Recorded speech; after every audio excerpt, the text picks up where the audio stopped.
આજે ખેમાણા પાદર ખાસ કરીને બિયાજી પરિવાર આયોજિત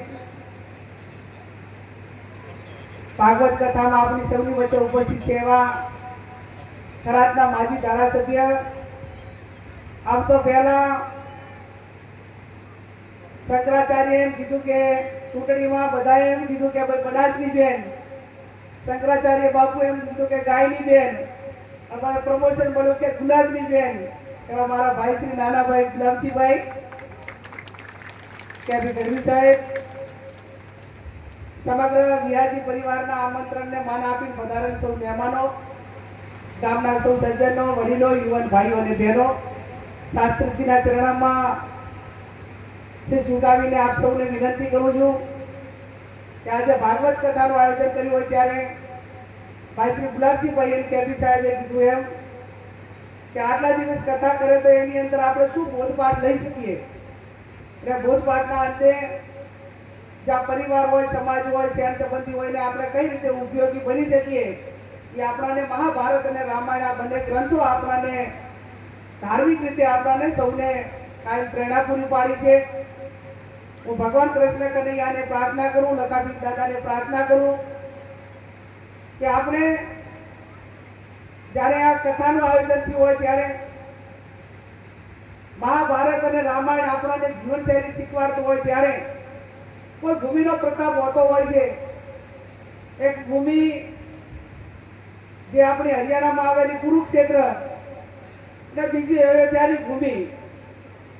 અયોધ્યાની ભૂમિ એ ભાઈ માટે ક્યાંક ત્યાગવું પડે તો ત્યાગની ભાવના વાળી ભૂમિ, અને કુરુક્ષેત્રની ભૂમિ ક્યાંક ને ક્યાંક અન્યાય થતો હોય તો એની સામે હકો ભય હોય તો પણ એના સામે લડીને પણ સત્યના ફેવરમાં સત્યની સાથે રહેવું પડે. તો જ્યાં જરૂર પડે ત્યાં બંને ભૂમિમાં ઉપરની આપણને પ્રેરણા મળે.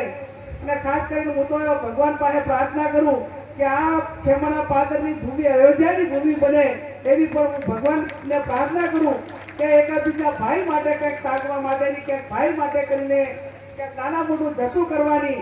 ભગવાન રામચંદ્રએ જો ભાઈ માટે કરીને 14 વર્ષ વનવાસ જવા માટેનું મંજૂર રાખ્યું હોય, માતા પિતાની આજ્ઞાને મંજૂર રાખ્યું હોય તો આપણા સૌનામાં એ પ્રેરણા આવે એવી હું ભગવાન પરમાત્માને પ્રાર્થના કરું છું. ભગવાન કૃષ્ણએ આપણને અનેક વખત કીધું છે કે જ્યાં અન્યાય થતો હોય ત્યાં ન્યાયના હિતમાં આપણે સૌએ ઊભું રહેવું પડે, અને એ પૈકીની આપણી કાયમી રોજિંદાના જીવનની અંદર કાયમી આપણી દરેક સાથેની વર્તવા માટેની ભાવના રહી છે. ત્યારે ગૌ માતા માટે કરીને આપણે હર હંમેશા એક હિન્દુ સંસ્કૃતિ પ્રમાણે ક્યાંક ને ક્યાંક નાના મોટું કરવા માટેની આપણી કાયમ ભાવના રહી છે.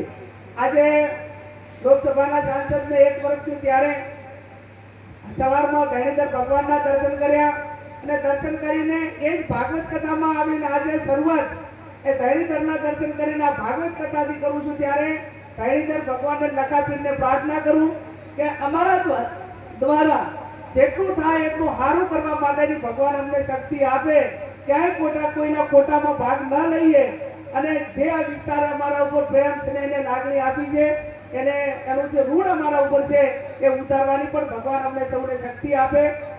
આજે આ કથામાં જ્યારે અઠવાડિયાનો જે આપ સૌએ કીધું એ પ્રમાણે કે જે કાંઈ ગ્રહણ કરવાનું હોય કરજો, અને એક સારો પ્રસંગ વ્યાજીએ બધાને ભેગા કરવા માટેનો કરીને આ કર્યો છે. એમના માતૃશ્રીના નામે જ્યારે આ કર્યો છે ત્યારે આ બીજા વર્ષની અંદર હું શરૂઆત કરી રહી છું એક લોકસભાના સાંસદ તરીકે.